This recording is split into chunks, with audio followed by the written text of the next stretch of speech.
झारखंड सरकार की सबसे बड़ी योजना मुख्यमंत्री मैया सम्मान योजना 56,61,000 से घटकर 50 लाख तक सीमित हो गई है। ऐसे में सवाल है कि आखिर उन लाभुकों का क्या हुआ और क्यों नाम होल्ड पर रख दिया गया है। आखिर अब कैसे पैसा दिया जाएगा, तो इस खबर में ये जानकारी हम आपको देंगे कि योजना की किश्त जो बकाया है वो आपको कैसे मिलेगी और जो होल्ड रखा गया है उसे कब हटाया जाएगा। आखिर इसके पीछे की वजह क्या है, क्योंकि लाखों में ऐसी महिलाओं की संख्या है जो इस योजना का लाभ उठा रही हैं। तो चलिए बताते हैं कि योजना में दिक्कत कहां आई है और पैसा क्यों नहीं भेजा जा रहा है। सबसे पहले इस योजना की शुरुआत में 56 लाख से अधिक लाभुकों को लगातार 4 महीने तक पैसा भेजा गया था।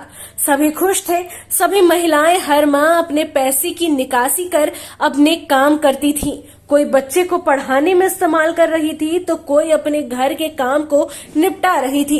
इस बीच घोषणा हुई और राशि बढ़ाकर 2500 रुपए कर दी गई, जिससे खुशी और भी बढ़ गई।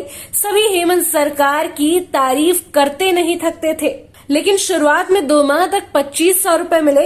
इसके बाद सभी के खाते में 7,500 रुपए भी पहुंचे। ऐसे में बड़ी संख्या में अब लाभुकों को इंतजार है अप्रैल और मई महीने की राशि का कि आखिर अब ये पैसा कब आएगा। लेकिन इनका इंतजार अभी भी जारी है और सवाल है कि विभाग की ओर से क्या कारण बताया गया है, वही पैसा आएगा भी या नहीं, इस पर क्या दिशा निर्देश है, क्योंकि ऐसे लाभुकों की संख्या लाखों में है और इसके पीछे की वजह क्या है और कैसे उन लाभुकों को किश्त मिलेगी, इसका भी जवाब हम आपको बताते हैं। इस योजना में कई बिंदु शुरुआत में ही जारी किए गए थे। अब योजना की शुरुआत की गई है जिसमें बताया गया है कि योजना का लाभ लेने वालों के पास आधार कार्ड, राशन कार्ड और बैंक खाता जरूरी है। अगर इसमें से कोई भी पेपर आपके पास मौजूद नहीं रहेगा तो पैसा आपको नहीं मिलेगा। इसके अलावा अगर आप टैक्स जमा करते हैं, आपके घर का कोई भी व्यक्ति जिसका नाम राशन कार्ड में है और वो भी अगर टैक्स जमा करता है तो आपको योजना का लाभ नहीं मिलेगा।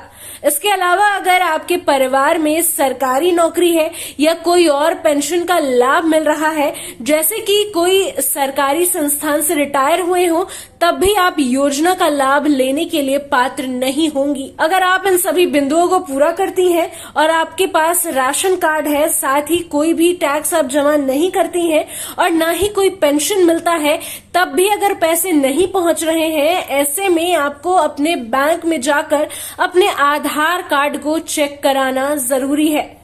आप अपने आधार कार्ड में ये चेक कराइए कि वो बैंक अकाउंट से लिंक है या नहीं। साथ ही ये जानकारी ले कि कोई दूसरा बैंक खाता आपके आधार कार्ड से लिंक है या नहीं।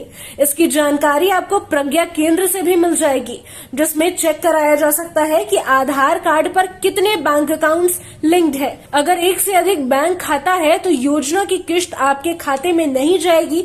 इसके अलावा अपने राशन कार्ड में KYC भी चेक करना जरूरी है। इसके बाद आपके बैंक खाते में बकाया पैसा पहुंचना शुरू हो जाएगा। सभी बकाया किश्त भी भेज दी जाएगी, लेकिन ये काम जल्द ही करना होगा, नहीं तो आपकी योजना के आवेदन को ही विभाग रद्द कर देगा। इसके बाद फिर आपको नया आवेदन करना होगा, जिसके लिए आपको फिलहाल और लंबा इंतजार करना पड़ सकता है।